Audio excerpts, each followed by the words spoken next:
좀 아는 쌤들의 리얼 입시 토크. 거침없는 입담으로 입시의 새로운 패러다임을 제시합니다. 자, 여기는 입시 본색.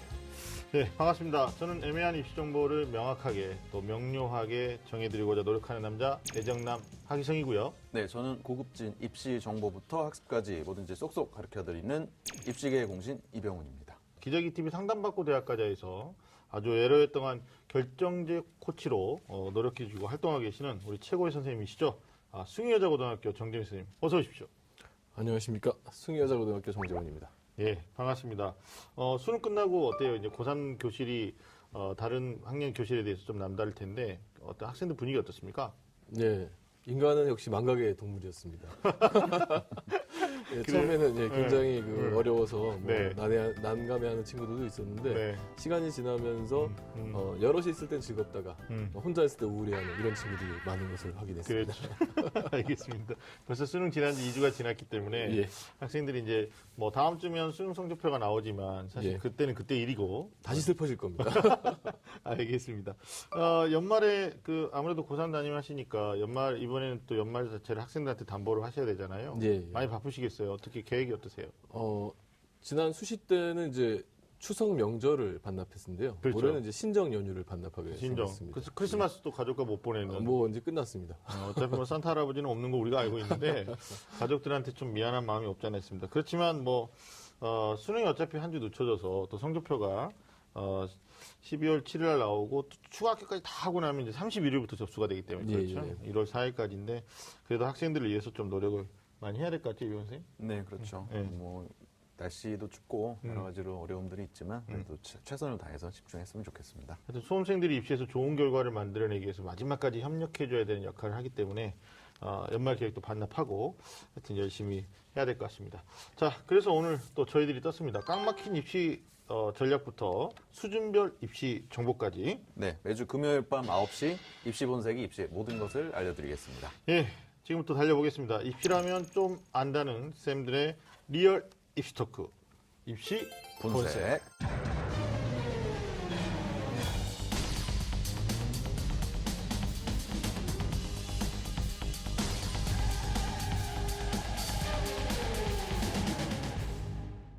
자, 그럼 오늘의 주제를 한번 알아보도록 하겠습니다. 정재현 선생님께서 오늘 주제를 들고 오셨는데 알려주시죠. 예, 오늘의 주제는 불수능 구출작전, 정시로 합격하기입니다. 비장합니다. 또 특히 올해 수능 같은 경우에는 6년 만에 또 난이도가 어렵게 출제됐었다. 불수능이다. 아니면 용암 수능이다. 뭐 이렇게 학생들이 성적표 받기 전에 여러 가지 볼멘 소리들을 하고 있는데 하여튼 난이도에 따라서 많은 얘기들을 하고 있어요. 어떻습니까? 선생님 학교에서 아이들은 반응이 어떻습니까?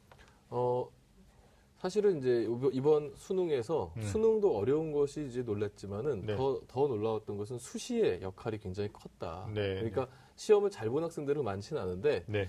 수시에 이미 합격을 하거나 아니면 네. 이제 수시에서 수능 최저학력 기준만 통과하면 되는 학생들 이런 학생들은 네. 아주 잘 보지 않았어도 좀 마음을 좀 편안하게 갖는 이런 그렇죠. 모습들을 확인할 수 있었습니다. 그렇죠. 아니면 이제 수시랑 전혀 무관하게 정시 전략을 짜야 되는 친구들 아유, 입장에서는 힘들어졌죠. 너무 많이 힘들어졌다. 예.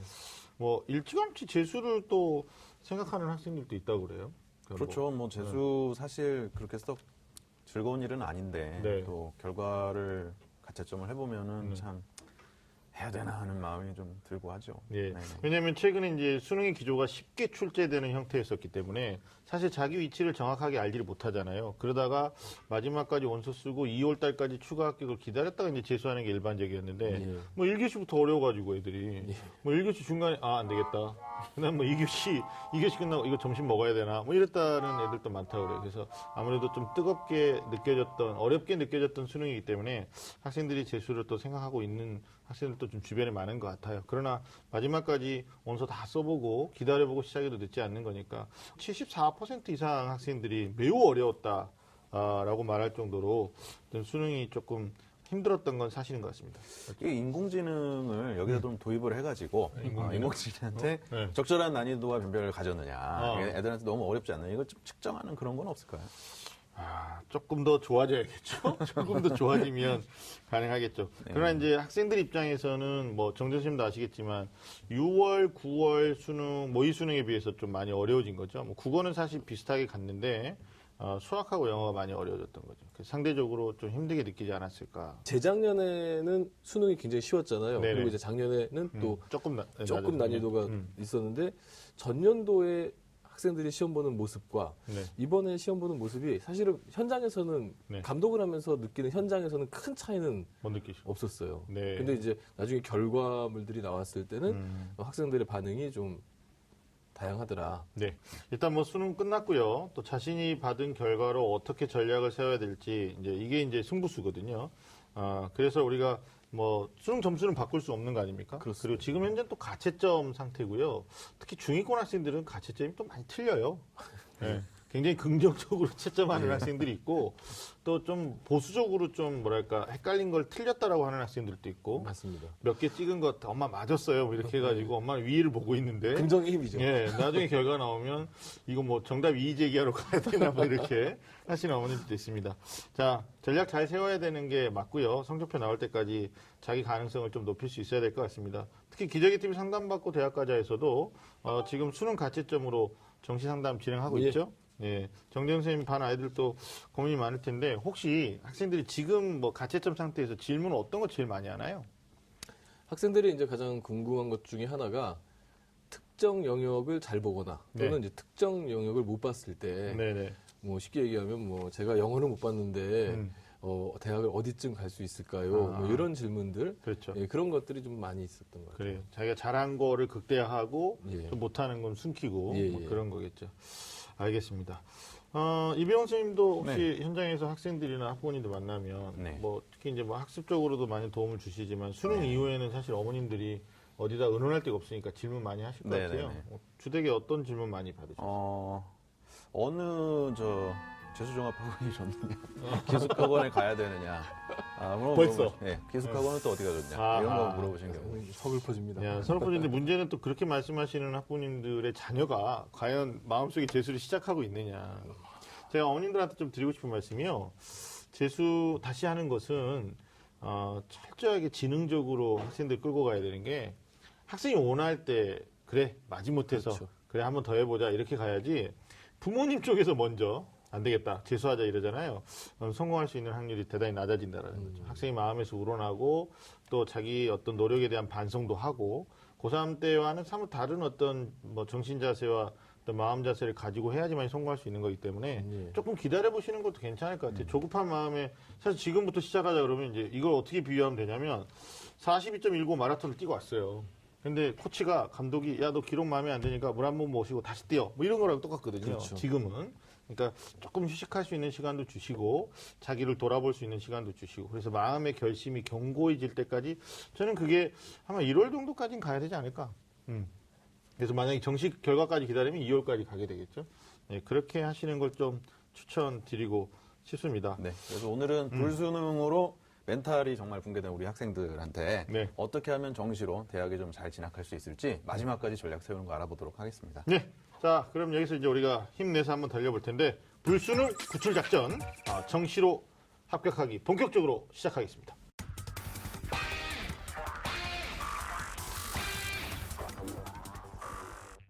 먼저 불수능 구출 작전부터 세워봐야 되겠죠. 올해 수능이 불수능이었다, 뭐 공공한 사실이고, 빠진 학생들 구출하기 위해서 가장 먼저 할 일이 이제 정시에 대한 여러 가지 판세, 특징을 우리가 특히 이제 서울권 대학으로 뭐 정시로 대학 가는데 전략을 좀 고민해 봐야 될 것 같아요. 꼭 서울이 아니더라도 뭐 인서울, 요즘은 신조, 인경기, 그죠? 인경기. 그다음에 KTX 때문에 저도 오늘 KTX 타고 막 지방까지 갔다 왔는데 인코리아. 뭐 학생들이 그러잖아요. 인한반도. 예, 예. 인한반도. 괜찮습니다. 하여튼 전략을 고민해봐야 되는데 우리 본생남들이 생각하시는 올해 정시의 가장 큰 특징이 우리 이병호 선생님 뭐라고 생각하십니까? 올해 정시의 가장 큰 특징은 역시 정시 인원 감소가 예. 되겠죠. 매년 지금 이렇게 정시가 줄어드는 추세인데 참 네. 안타깝습니다. 뒤늦게 철드는 남학생들 도대체 어떻게 구제할 것인가 네, 좀 걱정이 많이 됩니다. 남학생만 그런 게 아니고요. 여학생들도 요즘 처리 늦게 듣는 애들도 있어요. 남녀 평등의 시대. 남녀 평등 시대. 같이 처리 늦게 드는데 정전 선생님 특징으로 하나 꼽아주시면 뭐가 있을까요? 예, 역시 뭐 저도 정시 모집 인원 감소인데 네. 저는 이제 다른 관점에서 네. 혹시나 하는 수시 2월 인원. 아, 예. 예. 그렇죠. 근데 줄어들 것 같긴 한데 예. 예, 그런 게 좀 아무래도 걱정이죠. 2월 인원까지 우리 학생들 학부모님들 보시려면 결국은 12월 28일까지 수시 최종 합격, 추가 합격 다 돌린단 말이에요. 그렇죠. 그러면 빠른 대학은 28일, 또 부지런한 대학 29일 날 발표를 해주긴 하는데 30일 날까지 홈페이지에 공지하는 경우들도 있어요. 맞습니다. 그래서 특히 자연계 학생들은 상위권에서부터 지방의 의학계열, 치의학계열 뭐 이런 쪽으로 빠진 친구들이 많으니까 이원 인원 마지막까지 체크한 다음에 최종 전략을 수립하는 것도 일단 먼저 좀 말씀드리면서 일단 올해 정시 판세 정리해봤는데 일단 두 분 말씀하신 것처럼 모집 인원이 감소가 됐죠. 그다음에 이제 두 번째는 자연계열 응시 인원의 모집 인원은 우리 친구들이 좀 증가했다라는 거. 전년도보다 응시자가 좀 자연계열 네, 늘어났더라고요. 예, 그래서 전체 수험생은 줄었는데 과학탐구 응시는 좀 늘어난 거. 그리고 올해 특징은 이제 동일 모집 단위 같은 학과는 분할 모집이 안 되죠. 예, 작년까지는 200명 이상의 경우에 됐었는데 분할 모집이 안 되니까 전년도하고 좀 판세가 달라요. 그러니까 과거에 가군에서 나군에서 같이 뽑던 뭐 성균관 대학교가 그런데 그러면 올해는 이제 추가 합격이 이루어지는 것들이 상황이 달라질 수 있으니까 체크하셔야 되고 또 한국사가 필수로 들어왔죠. 예. 예, 얘들이 이제 세이프냐 아니냐 이런 걸 따지는데 가산점을 반영하는 대학도 있기 때문에 정시에서 3등급이냐 4등급이냐 또는 5등급이냐 체크가 필요할 것 같고요. 마지막으로는 이제 올해부터 처음 시행됐던 게 프라임 사업이 있었죠. 예. 예, 그래서 육성 학과를 만들어 가지고 취업을 용이하게 좀 해보자 이런 과들이 있었는데 여기도 보면 수시 때 다른 과에 비해서 경쟁률이 좀 높게 나타난 데도 있고 예. 뭐 아니면 생각했던 것보다 기대에 못 미치는 것도 있었으니까 이런 변수들을 올해 판세에서 조금 생각해 볼 필요가 있을 것 같아요. 우리가 하나씩 좀 살펴보면서 정시로 대학 가기 좀 이야기를 좀 해보도록 하겠습니다. 먼저 두 분 얘기하셨듯이 정시 모집에서 주목할 점은 모집 인원의 감소입니다. 수능 결과 나왔으면 경쟁자 구조가 어떻게 해야 되는지 파악하는 게 중요한데 얼마나 감소했는지 우리 정재윤 선생님 좀 짚어주실까요? 예, 뭐 당연히 이제 수시가 확대됐기 때문에 네. 정시 모집 인원이 이제 감소됐는데요. 근데 이제 일단 재학생과 졸업생들, 그리고 수능 응시생들은 이제 얼마나 되는지 좀 그렇죠. 확인해 보도록 하겠습니다. 2016년도에 이제 지원자 현황을 보면요. 네. 재학생이 이제 48만 2,054명, 졸업생이 14만 9,133명. 그래서 이제 63만 1,187명이었는데요. 네네. 이 가운데 이제 응시자는 조금 줍니다. 줄죠. 결시율이 있어서. 결시율이 있죠. 네네. 또 이제 수시 합격하는 숫자가 네네. 있으니까요. 네. 그래서 58만 5,332명이었는데요. 음. 2017년도에서는 지금 지원자는 이제 60만 5,988명이었고요. 예. 응시자는 아직 이제 확정된 건 아니 아닌데, 확정돼서 네. 나오진 않지만 이제 예상한 예상 인원이 전년도보다 역시 또 많이 줄었습니다. 56만 1,750명 네. 선이 되겠습니다. 그렇죠. 이제 눈여겨볼 게 재학생의 수가 작년에 응시자가 한 45만 명 정도 됐었단 그렇죠. 말이에요. 근데 올해는 인구수가 좀 줄다 보니까 저출산이겠죠, 뭐. 예. 그래서 예상하는 인원이 43만이 안 될 수도 있어요. 그러면 그렇죠. 거의 2만여 명 정도가 줄었는데 이제 졸업생은 많이 안 줄었어요. 그렇죠. 예, 졸업생이 전년도에 13만 6천 명 정도가 응시를 했었는데 올해 결시율 사실 중간에 이탈하는 아이들은 재학생이 많잖아요. 고사장에서도. 그러면 졸업생들 마지막까지 남아서 봤다고 하면 한 13만 4천 또는 5천 명 정도가 봤을 것이다라고 예상을 하니까 결국은 졸업생은 많이 줄어봤자 1, 2천 명밖에 안 주는 이런 그렇습니다. 상황이 되겠죠. 예. 그래서 역시 수능에서는 졸업생이 강세다라는 것도 인원에서 좀 볼 수 있을 것 같습니다. 역시 수능에서는 이제 고득점자들이 최상위권 쪽이 졸업생이 좀 더 많다라는 측면에서 우리 재학생들이 자기 컨디션을 좀 인지하셔야 될 것 같아서 말씀드렸고요. 모집 인원 살펴봤는데 자연계 응시 인원 모집 인원이 증가했다. 그러니까 전체 응시 인원 대비 과학탐구하고 수학가형 요게 이제 매년 증가 추세거든요. 예. 왜 그러냐면 이공계에 대한 좀 선호도가 높아졌다고 보는 건데. 그렇죠. 또 이병호 선생님도 이과 출신이니까 왜 그렇습니까? 일단은 뭐 전체적인 응시 인원은 줄었는데 자연계열을 위한 수학이나 이제 과학 탐구 영역 같은 경우에는 응시 인원이 늘었죠. 그래서 정확하게 수치로 말씀을 드리면 네. 2016학년도 그러니까 작년에 음. 수학 가형이 실제 응시자가 이제 15만 6천 명 가량 됐는데 그렇죠, 그렇죠. 올해 같은 경우 17만 6천 명이 됐어요. 예상을 하는 거죠. 네네. 그렇죠. 그러니까는 거의 2만 명 정도 늘었죠. 늘었죠, 그렇죠. 그리고 네. 탐구 영역 같은 경우 과학은 23만 명 작년에 응시했는데요. 네. 올해 이제 24만 명 정도로 그렇죠. 또 1만 명 이상 늘고 네. 있습니다. 그래서 아무래도 이과 인기도 많이 반영이 되는 것 같고요. 정책적으로 국가에서도 이과 쪽에 드라이브를 많이 걸어주고 있기 때문에 네. 그를 위한 학생들의 선택도 피해갈 수 없는 것 같습니다. 그렇죠. 앞에서 봤던 프라임학과, 프라임 사업 쪽도 이과가 훨씬 대부분 많기 이과죠. 때문에, 예. 대부분 이과이기 때문에 아마 이런 현상이 내년에도 이어질 것 같아요. 예비 수험생들 입장에서는 어떤 문이과의 유불리 문제를 생각할 때 어떤 선배들 이런 컨디션도 좀 체크를 해보면 괜찮을 것 같다는 생각이 들어요.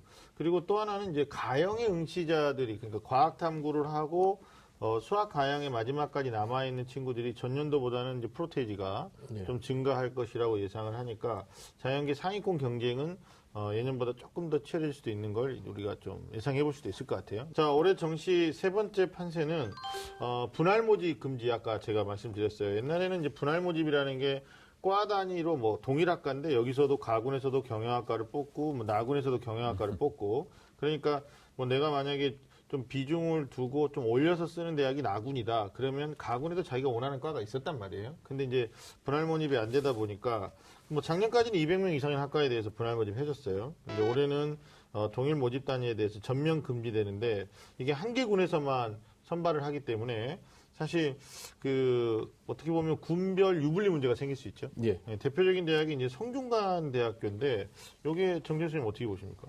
뭐 인문과학 계열 같은 경우 가군에 70명, 나군에 60명 뽑던 것을 나군에만 100명을 뽑고요. 반면에 이제 사회과학 계열은 네. 가군에 이제 105명으로 갔습니다. 그다음에 이제 경영 같은 경우에 또 역시 분할했던 모집 인원을 나군에서만 선발하고요. 자연과학 계열, 전기공학부 역시 이제 나군 선발이고 공학 계열은 가군에서 160명을 뽑는데요. 네. 이제 이렇게 되면은 대체로 성균관대학교 가군이 그동안 네. 모집 인원이 좀 상대적으로 적은 편이었거든요. 네, 네, 네. 그러면서 합격선이 좀 상대적으로 올라가는, 나군에 비해서 올라가는 이런 이제 형태. 과거엔 또 이제 성대가 나군에 모집 인원 적었을 때 또 맞아요.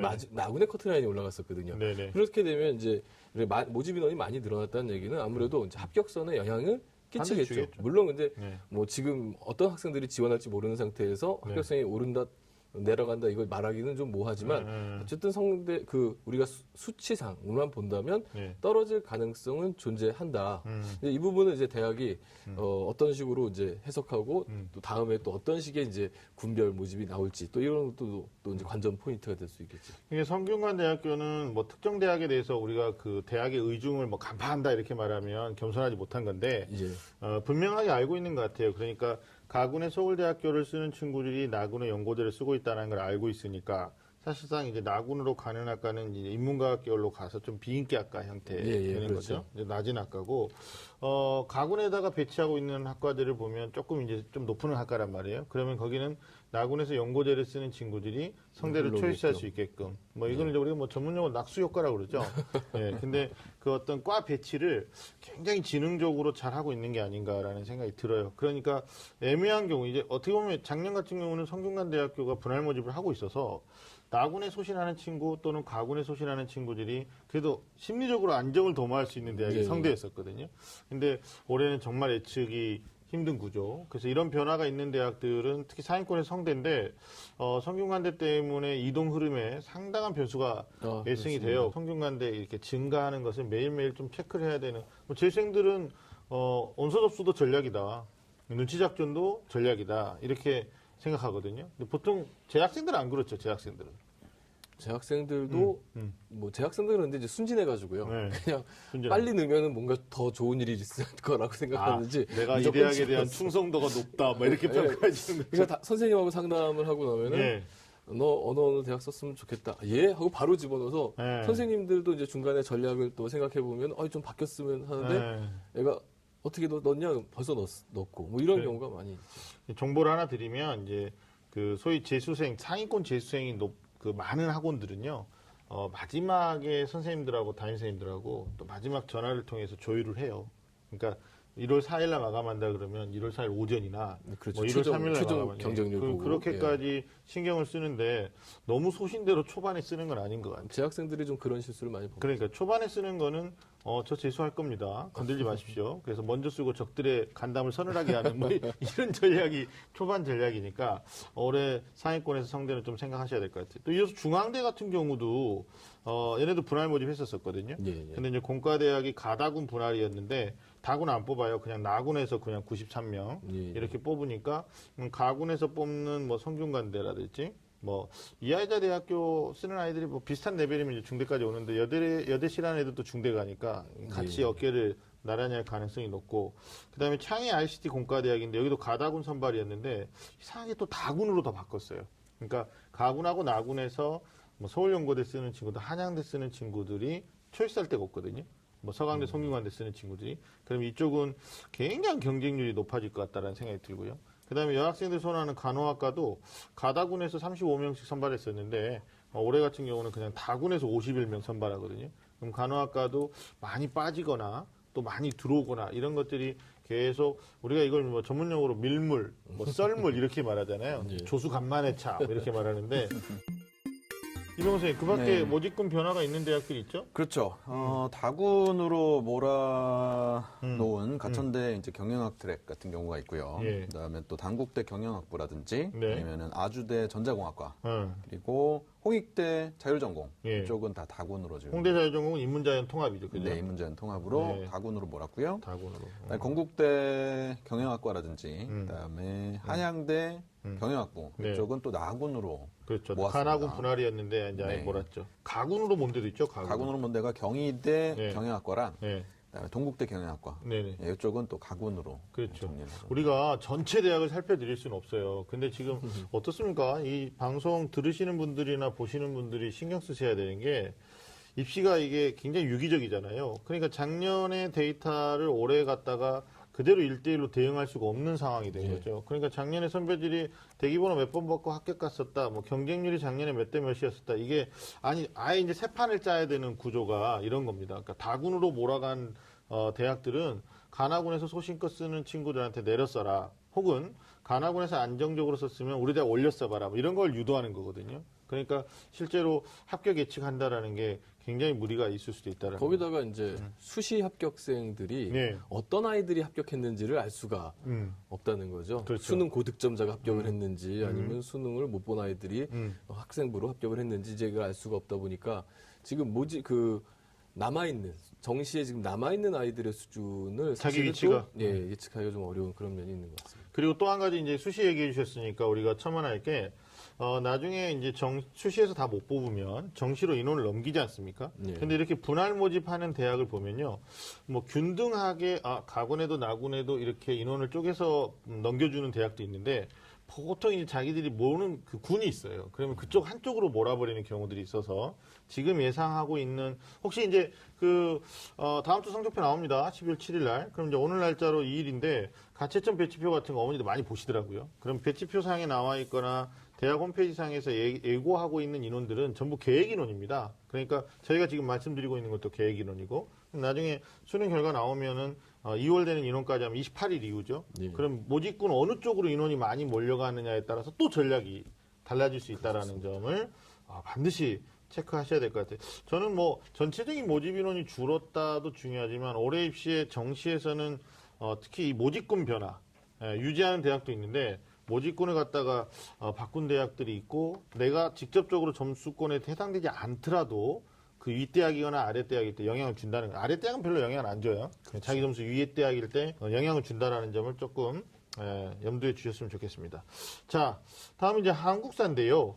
한국사가 등급에 따라서 가산점을 부여하거나 아니면 여러 가지 반영 비율로 이게 반영하는 방법이 있는데 한국사 성적 우리 정재훈 선생님 좀 짚어주셔야 될 것 같아요. 어떻게 합니까 이거? 네.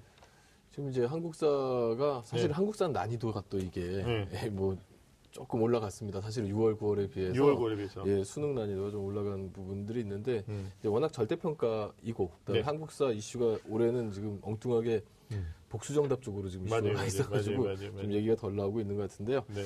어쨌든 뭐 난이도는 좀 많이 올라가서 이제 네. 일부 학생들은 혹시 또 준비가 덜 된 학생들은 또 네. 이것 때문에 한국사 때문에 수능 최저 어.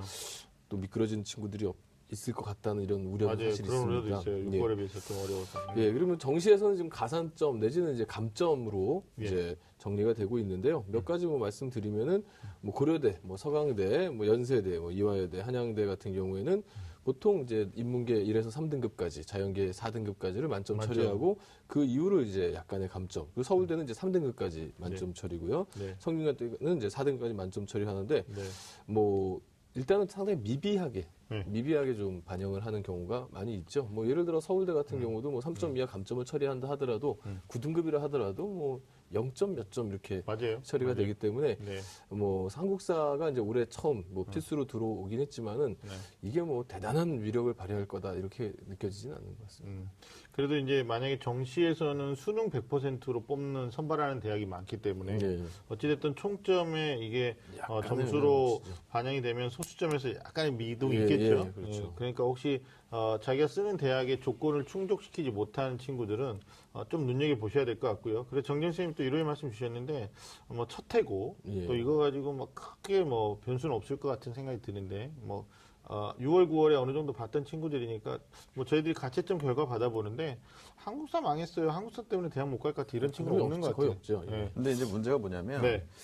이게 이제 저희 같은 컨설팅을 하거나 이렇게 선생님들께서는 이걸 외부의 관점에서 보지만 정작 이걸 공부하는 애들 입장에서는 이게 크게 반영이 안 되니까 한국사는 대충 공부할 수가 없어요. 그렇죠. 공부하는 아이들 입장에서는 책을 외워야 되거든요. 맞아요. 그러니까는 이게 보이지는 않지만 사실은 정시에 영향을 미치죠. 다른 과목을 해야 될 시간을 할애할 수밖에 없는 거고 그렇다고 힘 조절을 해가지고 쉬우니까 쉽게 한다. 이거는 아니죠. 어려운 얘기거든요. 네, 맞습니다. 그런 측면에서는 부담이 있습니다. 그렇죠. 예. 기준 등급 4등급만 넘어간다고 된다고는 하지만 부담은 사실 있는 거죠. 그럼요. 예, 그리고 이것 때문에 다른 과목에 대한 어떤 기회비용도 치를 수 있는 거고. 그래서 겨울방학에 좀 올라가는 학생들은 정리를 좀 하는 것도.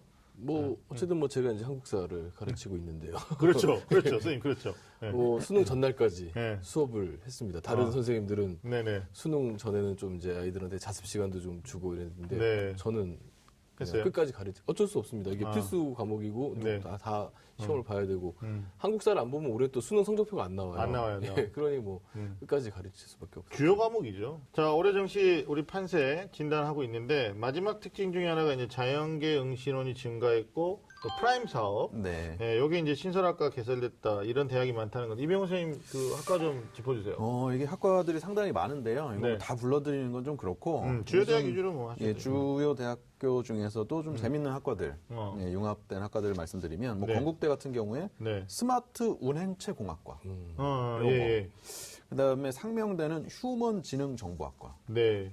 또 세종대는 뭐 데이터 사이언스 학과라든지, 네네네네. 그다음에 성신여대는 융합 보안공학과라든지 청정 공학과. 융합 에너지공학과, 네네네. 그다음에 이화여대는 휴먼 기계 바이오.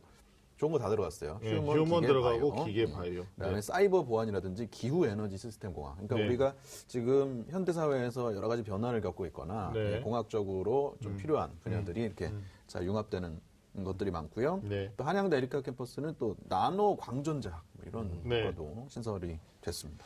저희들이 앞선 방송에서도 대학이 중요하냐 아니면 학과가 더 중요하냐 이런 거 우리가 얘기를 많이 나눴잖아요. 근데 프라임 사업이 주요 대학 위주로 보면 과는 정말 괜찮은 대학이 많다는 건데 아쉬운 거는 이제 서울권 대학이 4개 대학밖에 없다는 거죠. 뭐 이화여대, 숙명여대, 건국대 그리고 성신여대. 그리고 거의 다 이제 여대죠. 네, 수도권에서는 이제 뭐 한양대 에리카 정도 예. 맞죠? 예, 세종대도 뭐 있긴 한데 하여튼 이런 과들이 신설되면 이건 지금 신설학과로 보여주신 것 같아요. 그러니까 프라임 사업도 있고 신설되는 과. 지금 저희 이병훈 선생님이 얘기해 주신 거는 프라임만 있는 게 아니라 신설된 과들도 말씀을 해주시는 거니까 역시 프라임과 연결지어서 신설된 과들이 좀 학생들에게 미래 비전을 고민하게끔 하는 뭐 그런 흐름을 우리가 읽을 수 있을 것 같아요. 실제로 그 프라임학과 경쟁률도 저희가 수시에 조사를 해봤었는데요. 건국대학교 아까 말씀하신 게 스마트 IT 뭐 융합공학 뭐 아니면 운행체 공학 이런 거였나요? 드론. 예. 예, 그런 게 이제 9.5대 1 정도 뭐 이렇게 경쟁률이 갔었었고 높은 데는 미래에너지 공학과 이런 데는 뭐 19대 1. 그다음에 화장품 공학과라고 있어요. 예. 근데 거기는 29.50대 1까지 갔었어요. 그러니까 소프트웨어 학과보다도 오히려 더 높았던 거를 우리가 경쟁률에서 좀 볼 수 있었습니다. 물론 이제 전형마다 다른데 자기 추천 전형에서 그래요. 제가 하나 동기를 드리면 특정 대학에 신설되는 학과의 커리큘럼 그리고 그 과의 비전 이런 것들을 지금 보세요. 지금 성적표 나오면 또 엄마랑 사이 안 좋아지잖아요. 실체가 드러나면서 그러니까 지금 영화 보고 뭐 쉬는 것도 휴식을 취하는 것도 좋은데 사실 저는 이때 이런 작업을 해야 되지 않을까 싶어요. 이병헌 선생님 어떻게 생각하세요? 제일 좋은 거는 사실은 고3이 아니라 그 전에 어렸을 때 네. 전공이라든지 학과 안내, 커리큘럼 이런 거 보는 게 제일 좋고요. 네. 늦었다 생각하지 말고 지금이라도 지원하는 시기에라도 이런 것들을 제사에 읽어보고 내가 네. 정말 이 과에 맞을지 이런 공부를 내가 좋아할지 네. 고민을 하고 가야 됩니다. 안 그러면 그냥 대학만 들어가가지고 공부하다가 감당을 못해요. 관심이 없거나 네. 자기가 생각했던 게 아닐 경우에는 특히 흥미도 이과가 떨어지고 그렇죠. 예. 그래서 그런 부분을 미리 알아볼수록 제가 볼 땐 대학 가서 내 삶이 좋아진다 생각할 수 있습니다. 알겠습니다. 특히 이제 신설학과는 전년도에 경쟁률이 없기 때문에 예. 우리가 정보가 없잖아요. 그렇습니다. 그러니까 지원할 때 어떤 점을 유의하면 좋을지 우리 정재훈 선생님부터 좀 한번 입시 지도 많이 하셨으니까 말씀 좀 해주시죠. 학생들이 지원할 때 일단 일반적인 패턴의 지원도 좀 필요하다고 봐요. 그러니까 우리가 아까 말씀했던 것처럼 뭐 경쟁률을 좀 끝까지 보고 지원한다거나 모집 인원 보고 지원하는 이런 패턴들을 네. 유지해 나가면서 네. 그래도 또 아무래도 상위권에 호기심 많은 친구들은 또 이런 신설학과에 관심이 많으니까 좀 신중하게 접근할 필요는 있을 것 같아요. 네. 예. 이병헌 선생님 혹시 신설학과 주의점 있을까요? 아무래도 이제 선배가 없지 않습니까? 그래요, 맞아요. 그럼 이제 진짜 개척자 정신이 있는 프론티어. 학생들이 가야 돼요. 정말 그 도전적이고 예. 전향적인 친구들이 이런 학과에 가면 정말 이 궁합이 잘 맞아서 네네. 자기가 하고 싶은 바에 대해서 뿜어져 나갈 수 있는 거죠. 만들어가는 거죠. 그렇지 않고 그냥 뒤에서 쫓아가는 거 좋아하고 안전지향적이고 뭔가 이렇게 네트워크를 좋아한다 이러면은 아무도 없기 때문에 네. 오히려 이런 학과 갔다가 나 어떡하지 이렇게 찌그러지는 아이들도 많죠. 그래서 자기 성향도 좀 생각을 꼭 하셨으면 좋겠고요. 네네. 그다음에 저는 그렇게 봅니다. 그러니까 제가 또 나름대로 이공계 출신이라서 네. 이공계에 대해서 굳이 말씀을 드리자면 네. 우리나라 국가 산업이라든지 국가 철학이라든지 사람들의 성향하고 잘 맞는 게 사실 컴퓨터 IT 전자 쪽이에요. 그게 뭔가 설계를 하고 계산을 해가지고 나온 값하고 실제 뭔가 만든 거하고 들어맞았을 때 네. 에러가 적어요. 근데 이런 기계라든지 뭐 생명이라든지 바이오라든지 이런 거는 정말 많은 시행착오와 정말 많은 투자가 이루어져 가지고 그걸 다 하고 나서 나오는 결과 그러니까 그냥 계산이나 설계만으로는 접근하기 어려운 부분들이 있거든요. 네. 그래서 물론 이런 여러 가지 응용 학과들이 좋지만 그 중에서도 컴퓨터 IT 전자를 좀 기반으로 한 데를 저는 더 추천하는 입장입니다. 그래.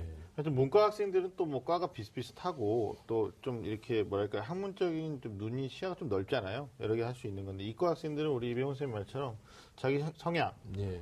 또 흥미 이런 것 정말 염두에서 써야 될 것 같고 신설학과에 대해서 제가 좀 조언 하나 드리면 어머님들이 많이 물어보세요. 왜냐하면 선생님 신설학과에 간 사람들이 많이 쓸까요? 뭐 이런 거 있잖아요. 왜냐하면 선배가 없다라는 측면도 있고 커리가 아직 정확하게 정착이 안 됐다라는 거, 뭐 이런 변수를 노리면서 물어보시는데 팁을 하나 드리면 신설된 학과들이 초반 경쟁률이 낮을 수는 있어요. 나 처음부터 이과 전공할 거야를 뭐 중학교 때나 고등학교 때부터 생각한 게 아니기 때문에.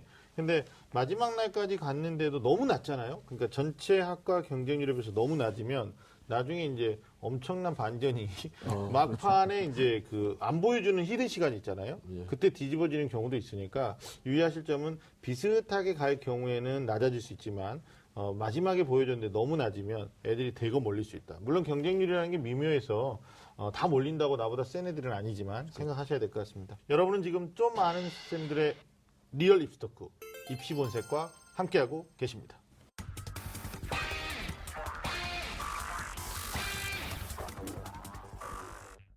네, 이번 시간은 꼼수로 대학가기입니다. 우리 본색남들이 밝히는 입시의 실질적인 조언 해드릴 텐데 이병헌 선생님, 네. 오늘 어떤 내용입니까? 불수능 구출 작전에서 정시로 합격하기에 대해서 얘기를 하고 있는데요. 네. 이게 아무래도 불수능으로 인해서 변별력이 올라가다 보면 원점수가 기대보다 낮은 이제 중위권 학생들은 정말 이제 막 멘붕이거든요. 이거 어떻게 네. 가야 되나. 맞아요, 그래서 맞아요. 오늘 꼼수로 대학 가기 위해서는 중위권 학생들이 좋은 대학에 진학하기 위해서 어떤 작전을 좀 사용하면 좋을지 알려드리겠습니다. 네, 상위권, 최상위권도 고민이 있겠지만 정말 중위권 학생들, 우리 이제 사회적 배려 아닙니까? 우리가 사회적 배려 해야 되는데 이 학생들 정말 라이언 일병을 구하는 마음으로 우리가 막중한 임무가 느껴지는데 사실 수능이 어려워서 1, 2등급 구분 있는 뭐 커트라인 이런 거 국수형 대부분 떨어지면서 예상 합격선도 줄줄이 하락할 것으로 그러니까 표준 점수는 상대적으로 좀 높아지겠죠. 높아지는 거죠, 예. 예.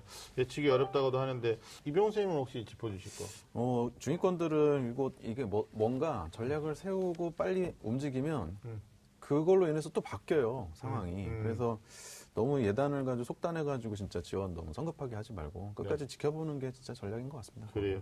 지켜보는데 이제 저는 본격적으로 우리 학생들한테 이제 중위권은 특히 어떤 얘기를 해주냐면 어차피 대학에서 수능 활용 지표를 쓸 때 표준 점수 쓰는 대학은 상위권 대학이 많거든요. 그렇죠. 예. 그럼 이제 중위권 그리고 여대 가운데서는 이 아이들을 빼고 나머지 여대는 전부 100분위를 써요. 근데 올해 특징은 국어도 어려웠고 수학도 어려웠단 말이에요. 예. 영어는 예년만큼 나왔는데 그러면 이제 결국 국어 수학은 자기 원점수 마이너스보다 다시 말하면 표준 점수 마이너스보다 이게 마이너스라는 말을 어떻게 이해하면 되냐면 100점에서 90점까지 10점이 떨어졌다. 그럼 표준 점수는 비슷하게 떨어져요. 뭐 시작 점수가 132점이면 122점 이런 예, 식으로. 그렇죠. 근데 이제 100분위 같은 경우는 나 빼고 나보다 못한 애를 숫자로 보여주는 거기 때문에 시험이 어려울 때는 100분위가 좀 더디게 떨어지죠. 천천히. 천천히 떨어진다는 말은 원점수가 10점이나 까먹었는데 표준 점수도 10점 비슷하게 떨어졌는데 100분위는 뭐 6이 떨어졌다거나 예. 뭐 5가 떨어졌다 이럴 수 있거든요. 그래서 중위권 학생들은 특히 수학 그리고 국어 사실 국어는 또 일정 구간 가면 굉장히 빨리 떨어지잖아요. 그렇죠. 예, 중위권이 두터우니까.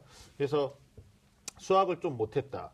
그럼 국어를 좀 잘했거나 특히 탐구 문과 같은 경우는 이제 탐구가 만점에 가깝게 1등급 형성되고 1등급하고 2등급하고 몇 문제 차이 안 나거든요. 예. 그래서 중위권은 역시 활용 지표를 좀 먼저 고민하면서 전략을 정말 잘 수립해야 돼요. 내가 표준 점수 대학에 유리하냐 아니면 백분위 대학에 유리하냐 뭐 이런 거 있죠. 선생님 그리고 또 학생부 성적 좋은 학생들 이런 네네. 선생님 어떻게 하는 게 또 좋다고요? 학생부 실질 반영 비율이 이제 높은 대학교들이 조금 있어요. 네. 네, 그래서 학생부가 정시에서 이렇게 많이 작동하진 않지만 그래도 이 특정 대학들은 실질적으로 반영 비율이 조금 가치가 있다 네네. 하는 학교들이 있는데요. 네. 예를 들면은 중위권 대학 중에 이제 건국대, 경기대, 그렇죠. 인천대, 숭실대 이런 학교들이 수시에서 이제 수능 정시에서 네. 수능뿐만 아니라 학생부를 일정 비율 이상 반영하는 대학들. 그렇죠. 건대 경기대가 좀 이제 최고점이 100점인데 최저점이 제로니까 좀 큰 편이고 네네. 이제 숭실대는 제가 알기로는 이제 5%밖에 반영을 안 하고 기본 점수가 있으니까 네, 그렇죠. 예, 그러니까 이건 이제 좀 비교해서 좀 생각하실 필요도 있을 것 같아요. 그리고 실제 정시에서 그 선생님 정시 극간 점수 차이가 별로 안 나죠? 실제로 정시에서는 내신 때문에 떨어지는 경우는 별로 없는. 그동안에는 학생들이 떨어졌을 때, 정시에 네. 떨어졌을 때, 너는 내신 때문에 떨어진 것 같다. 이렇게 얘기해 본 적은 없었던 것 같아요. 그렇죠. 그러면 이어서 선생님 점수 조합도 되게 중요한데 아까 중위권 학생들은 이제 반영 영역에서 4개 영역 다 반영하는 것보다 3개 영역 반영하는 대학도 있잖아요. 아니면 뭐 예. 2개 반영하는 대학도 올해 입시의 특징이기도 한데 예. 그것 좀 얘기 좀 해주시죠. 이제 세계 영역 반영 대학들이 이제 대체로 그 서울권에서 본다면은 네. 여대들입니다. 그래서 그렇죠. 여학생들이 사실 구제책이 좀 많아요. 남학생이 갈 데가 없어요. 예, 약간 프라임 사업으로 지금 군대 가야 돼. 예, 프라임 사업으로 여대 예. 공대 정원 확 요새 늘었죠. 군대도 가기 어렵습니다. 군대도 가요. 제때 못 가요. 제때 못 갑니다. 예, 뭐 그래서 여러 가지로 지금 남학생들에게 좀 불리한 부분이 있고 이제 여대 같은 경우는 지금 현재 성신여대의 이 자연계 학과들, 그다음에 이제 서울여대, 그리고 덕성여대. 이제 덕성여대 이 세 개의 대학은 이제 세계 영역 반영하는 학과들이 많고는 대부분 이제 그렇게 하고요. 그렇죠. 그다음에 이제 그 남녀공학까지 따져 보면은 그렇게 많지 않아요. 뭐 36대라든지 뭐 이런 정도의 대학들이 있고 경기권으로 가야만 이제 서울보다는 경기권으로 가야만 이제 네. 세계 영역 반영 대학이 많고요. 맞아요. 이 그 가운데 이제 2개 영역 반영을 기치에 내세운 가천대? 가천대. 예. 여기 지금 2개 영역에서 이러면 탐구는 경쟁률 높아지겠죠. 탐구는 한 과목이에요. 맞아요. 예. 탐구 한 과목. 탐구 한 과목이에요. 그래서 국영수 중에서 하나, 탐구에서 하나가 잘 나왔을 때 이게 몇 %까지 올라갈지 지금 엄청 예, 높아질 기대가 것 됩니다. 같아요. 예. 예, 엄청 높아질 것 같아요. 뭐 숙명여자대학교도 통계학과나 수학과 같은 경우에는 또 예. 국어나 영어 중에서 하나를 버리니까 그렇죠. 특별히 영어를 잘했는데 국어 못하는 학생들이 많이 생각해 볼 수 있죠. 홍익대학교 자유전공. 자유전공. 근데 이게 매년 보면 세계 영역 반영하는데 그래도 홍대, 숙대는 중위권 수준이잖아요. 중상위권. 중상위권. 배치표 많이 틀려요. 예, 많이. 배치표가 예상하는 점수보다 실제 합격선은 훨씬 더 높아지는 그런 경우를 봐요. 작년에 숙명여대 통계학과가 45대 1. 그렇죠. 불났죠. 예. 불났어요. 예. 그래서 뭐 지네들끼리 그런다는데 우리는 그 전형으로 왔다. 우리끼리 밥 먹어야 된다고. 왜냐하면 그 친구들은 한 개 학년만 더 잘 봤으면 그렇죠. 정말 상위 대학을 가는 그런 구조이기 때문에 알겠습니다. 올해 하여튼 중위권은 앞서 다시 정리하면 뭐 활용지표, 수능 반영 비율, 뭐 가산점, 분할 모집, 그리고 선생님 얘기해 주신 뭐 세 과목이냐, 두 과목이냐, 그리고 또 하나 있다. 탐구를 두 과목 쓰느냐, 한 과목 쓰느냐. 예. 두 과목 평균이 정말 애매한 친구들은 한 과목만 가져가면서도 될 것 같습니다. 오늘 또 뭐 많은 도움이 됐으면 좋겠다라는 생각이 듭니다. 자, 지금까지 꼼수로 대학 가기 중위권 학생 구출하기에 대해서 이야기를 나눠봤습니다.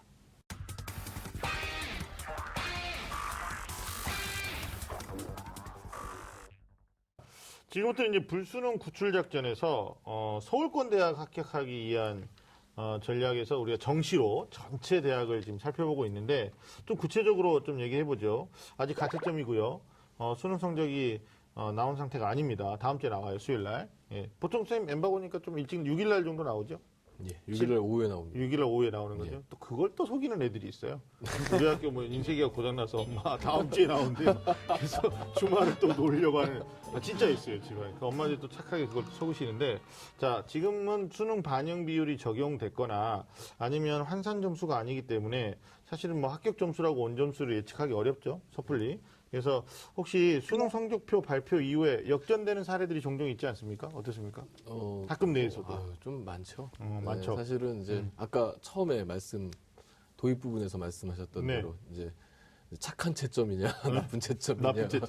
예, 그래서 거기에 의해서 이제 많고요. 그 다음에 가채점을 제대로 못하고 나오는 친구들도 제법 있어요. 그런 그렇죠. 친구들은 다시 풀어보는데 다시 풀어볼 때는 답으로 가고. 예. 그래서 이제 뭐 아이고야. 3등급이 1등급 되고 1등급이 3등급 되는 경우가 허다하게 예. 봤기 때문에 예. 사실은 성적표 나오는 데까지 보고 너무 조급해하지 말고 좀 볼 필요는 있어요. 그래요, 맞아요. 예. 아니 실제로 그 뭐 여학생들 같은 경우에는 이제 탐구 영역에 의해서 갈리는 경우도 되게 많거든요. 예. 그러니까 뭐 자기 선택 과목의 온점수가 높은 아이는 아니, 온점수가 높은 건 쉬웠으니까. 근데 가채점 때는 굉장히 좋은데 높은데 보고 있다가 나중에 쉬웠기 때문에 표준 점수도 낮고 100분위도 더 많이 떨어져 있거든요. 예.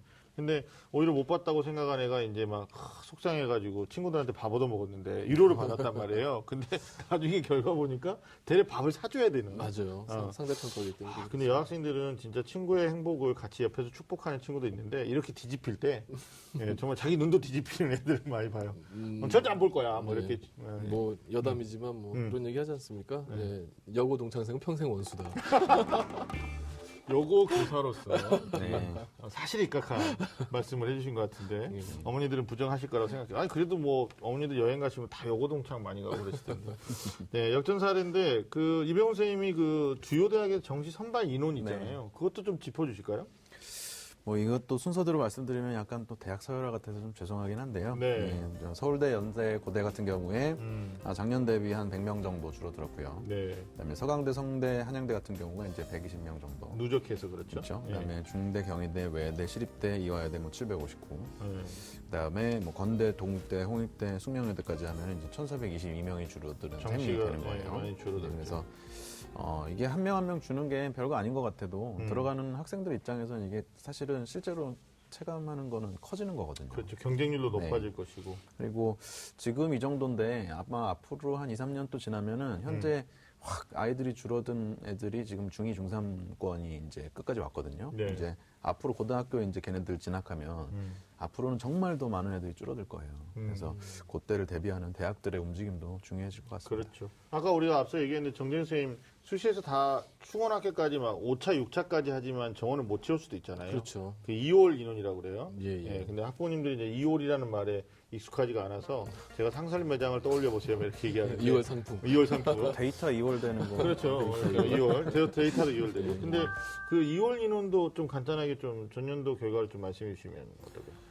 전년도에 보시면요, 그 건국대학 같은 경우에 이제 인문계가 16명, 자연계 67명, 경희대가 72명, 자연계 111명. 좋네요. 예, 좀 많이 이월되는 학교가 이제 고려대학교 자연계열 103명, 그래요. 그리고 이제 성균관대가 자연계. 인문계 57, 자연계 104명, 네. 연세대 제일 많습니다. 인문계 114, 자연계 151명. 그래요. 반면에 이제 이화여대는 오히려 수시에서 동점자를 다 뽑았어요. 그래가지고 정시가 마이너스 인원이 네, 됐죠. 그런 경우도 있어요. 그냥 한양대 같은 경우 또 워낙 또 학생들이 이제 어찌 보면은 뭐 수능 체제도 없고 뭐 이러다 체제가 보니까 없어서. 이제 확실히 이제 합격한 아이들이 선호도 충성도가 좀 높은 그런 학교라서 뭐 4명, 3명 이렇게 이제 그렇죠. 이루어졌습니다. 수학 나형이 좀 어려웠다라는 얘기도 해요. 예, 선생님, 뭐 이제 한국사 가르치지만 지난해 95점이었는데 이번에 1등급이 커트라인이 88점까지 떨어졌어요. 거죠. 예. 확실히 변별력이 있었던 시험인데 저는 개인적으로 이병훈 시험도 공감하시겠지만 이번 난이도 어떻습니까? 예년에 비해서. 그 난이도가 올라갔다는 말은 저는 동의는 안 해요. 음. 근데 이제 변별력 있는 문제의 난이도가 올라갔으니까 몇 문제에 의해서 체감되는 아이들의 난이도는 엄청 올라간 것처럼 느낄 수밖에 없거든요. 특히 그 몇 문제에 발목 잡혀가지고 낑낑대다가 시간 놓치고 막 이런 애들한테는 이거 완전 불수능, 용암수능이죠. 네. 근데 이제 전체를 보는 저희 입장에서는 이게 뭐 난이도가 아주 급격하게 상승했다고 보여지지는 않아요. 그러니까 이게 약간 온도차가 있는 거죠. 그렇죠. 그래서 정준 선생님 수학을 좀 안 좋은 친구들은 반영 비율에서 수학을 적게 반영해주는 쪽. 예. 예. 오히려 아예 반영 안 하고 세게 반영하는 데 경쟁률이 높단 말이에요. 그렇죠. 그러니까 서울권대학 주요 대학 중심으로 보면 나형을 좀 적게 반영하는 대학이 어디 있을까요? 예, 뭐 건국대 인문사회, 그다음에 네. 이제 명지대 뭐 인문사회, 뭐 세종대 인문사회, 숙명여대 뭐 의류학과 이제 인문계열 이런 네네. 쪽이 있는데요. 예. 어느 정도의 점수 차가 나야만 이게 이제 불리하지 않을 수도 있고 불리할 수도 있는 부분이라 저는 네. 말씀드리기가 조심스러워요. 자연계 같은 경우에는 수학과학 비율이 높죠? 이병우 선생님. 네, 뭐 그다음에 아니면 이제 또 수학 영어 비중이 높은 대학도 있고 특히 의예과, 네. 의대 영역별 반영 비율 좀 몇 가지만 짚어줘 볼까요? 그 의대는 그냥 대부분 100%라고 보시면 되는데요. 수능 네. 100%인데 네네. 경희대 서울대는 수학 35, 30으로 이제 다른 영역보다 수학이 월등하게 높고요. 네네. 이대 같은 경우는 뭐 인문자연 모두 국영수탐 25%씩 동일하게. 네, 네. 골고루 조화롭게 반영하고 네. 중대, 고대, 성대, 연대, 한양대 같은 경우는 이제 국어, 영어는 20%, 수학과금 30%. 그러니까 수학과학이 중요한 거죠. 네. 이런 식으로 반영합니다. 근데 이런 반영 비율을 넘어서서 의예과 생각하면 그냥 퍼펙트 된다고 그렇죠. 말씀드릴 수 개수죠, 있습니다. 개수. 몇 개 틀렸냐. 몇 개 틀렸느냐. 알겠습니다. 뭐 앞서 선생님 얘기하셨겠지만 수능 성적 반영하는 방법이 매우 다양합니다. 네. 예, 성적대별로 다양하고 인문계, 자연계 또 다양하고 하여튼 정시로 합격하기 위한 여러 가지 일 중에서 본인이 유리한 조합, 잘한 것을 더 극대화시킬 수 있거나 못한 것을 조금은 덮을 수 있는 이런 점들을 다시 한번 우리 친구들이 또 우리 부모님들이 체크하셔야 되고요. 높아심에 말씀드리는데 배치표에 나와 있는 점수들 우리가 컴퓨터에서 뭐 합격 예측으로 보는 점수들이 일반적으로는 그냥 이런 것들이 가미되지 않은 그냥 정말 그 천연의 점수라고 봐야 되겠죠. 그래서 비율을 전부 계산해서 다시 한산 점수까지 한번 생각을 해보시는 게 좋을 것 같다라는 생각 듭니다. 오늘 우리가 불수능 구출 작전 그래가지고 정시로 대학 가기 합격 가기 함께 얘기를 해봤습니다.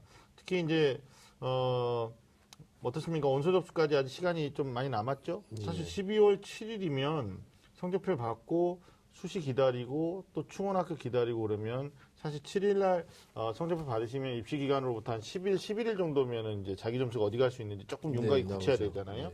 예, 그러면 조금 더 심각하게 고민하고 또 공부를 많이 해야 되지 않을까 싶습니다. 마지막까지 부모님 마음처럼 여러분들이 자기 점수 1점을 더 극대화하기 위해서 노력해 주셨으면 좋겠다라는 생각이 듭니다. 우리 선생님들도 정시 지원에 고민이 많은 우리 학생들, 우리 학부모님들 위해서 이병훈 선생님도 좋은 한 말씀 해주시죠. 네네. 그러니까 그런 생각이 들어요. 그러니까 제가 용산도 살아보고 이제 저쪽 서울 동쪽도 살아보고 서쪽도 살아보고 했는데 많이 돌아다니셨군요. 동쪽이나 서쪽 살 때는 네. 지방에서 출장 끝나고 올라올 때 고민이 없어요. 어차피 갈 길이 한두 개밖에 없어요. 그래요. 그러니까 그냥 막히든지 어떠든지 그냥 가는 거예요. 네. 근데 용산이나 서초 이쪽에 중간지대 살 때는 계속 내비게이션을 서치를 하는 거예요. 어떻게 가면 빨리 갈까? 빨리 갈 샛길이 수 없을까? 그러니까 길이 더 많으니까.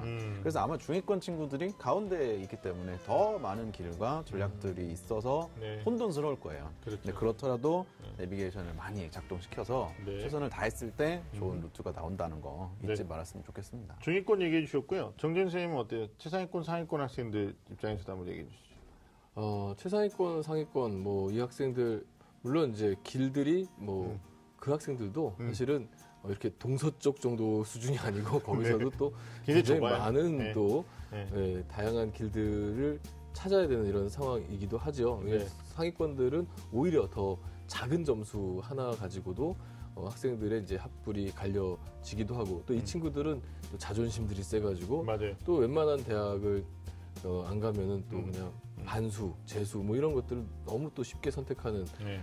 그런 경우도 있고 정말 신중하게 하셔야 되고 그리고 저는 수능에서 이 대학을 원서 접수하는 것까지가 고등학교 생활의 공부라고 생각합니다. 마지막이라고. 끝까지 다 하셔야 됩니다. 책임을. 알겠습니다. 오늘 저희가 뭐 꼭 중위권만이 아니고 또 상위권, 최상위권 학생들까지 아우르기 위해서 좀 말씀을 드렸는데 그래요. 성적대별로 생각이 다르고요. 또 전략이 다릅니다. 그러나 변하지 않는 전략 중에 하나는 마지막까지 수고로움을 마다하지 않아야 된다라는 그렇습니다. 말씀 우리 정재훈 선생님 해주셨고 성적표 받으시고요. 다음 주에 원서 접수 들어가기 전까지 여러분들이 꼭 하셔야 되는 게 뭐냐면 그냥 점수 안 나왔다고 모든 걸 포기하거나 체념하거나 또 오히려 뭐 부모님한테 역성내고 이러면 안 됩니다. 안 되고 원칙을 정하세요. 원칙. 내가 한 번 더 하느냐 아니면 다니면서 한 번 더 해보는 거냐 아니면 올해 꼭 대학을 가는 거냐 여기에 따라서 사실 그 컨디션이 완전히 달라지거든요.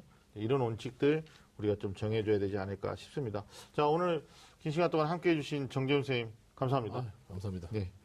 자, 매주 금요일 밤 9시죠. 이제 많은 분들이 금요일 밤 9시를 기다리시고 있습니다. 좀 많은 쌤들의 리얼 입시 토크. 지금까지 저는 애매한 입시 정보를 명확하게 또 깔끔하게 정리해드리는 남자 애정남 하기상이었고요. 네, 저는 입시계의 공신 이병훈이었습니다. 네, 함께해 주신 여러분 감사합니다.